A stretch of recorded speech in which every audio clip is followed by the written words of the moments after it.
নিয়ে আসছিলাম মসমল থেকে। জি জি ধরেন যে নারী গুলা দিতেছে, জি।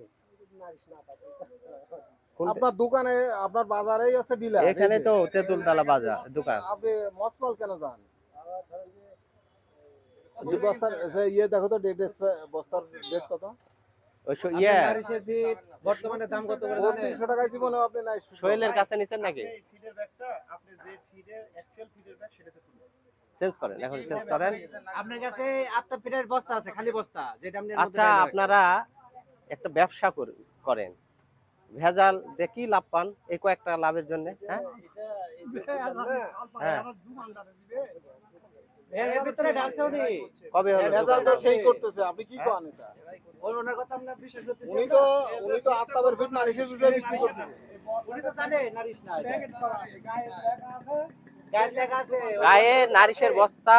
হ্যাঁ বলেন। ধরেন যে আমার এইটুকু অভিজ্ঞতা হয়, কিন্তু আপনি নিজে স্বীকার করতেছেন। কিন্তু আপনি প্রথম থেকে শুনেন, আপনি প্রথম থেকে অভিজ্ঞতা হয়নি, আপনি নতুন দোকানদার, তাহলে আপনার অভিজ্ঞতা হয়নি, আপনি ভেজাল কিভাবে অভিজ্ঞতা হলো? আপনার এটা কি সঠিক দিয়ে? জিনিস অভিজ্ঞতা হয়নি, ভেজালের অভিজ্ঞতা কিভাবে পারে? এটা তো আপনার 2200 টাকার ফিড, আপনি 3300 টাকার বস্তা ঢুকে রাখছেন। এটা কয় টাকা কেজি বিক্রি করেন আপনি? কত করে বেচেন? হ্যাঁ 70 টাকা কেজি। 70 টাকা 40 টাকা কেজি ফিট, আপনি 70 টাকা বেচছেন। 1100 টাকা লাভ করতেছেন একটা বস্তা। হুম?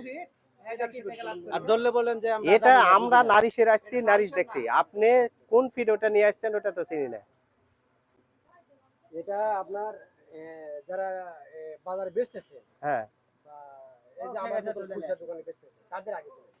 তাহলে আমরা আমি আপনার আপনার কাছে আসছি, দোকানে যাচ্ছে, আপনি ওটা ইয়ে করেন। এখানে 2 দোকানে গেছি, আপনার কাছে আসছি, আপনি এখন ওটা সরান। আর যদি না সরান, কাল পরশু আপনার জরিমানা হবে 20,000 টাকা মিনিমাম। হাসেন না, এটা হাসছেন কেন আপনি? আমরা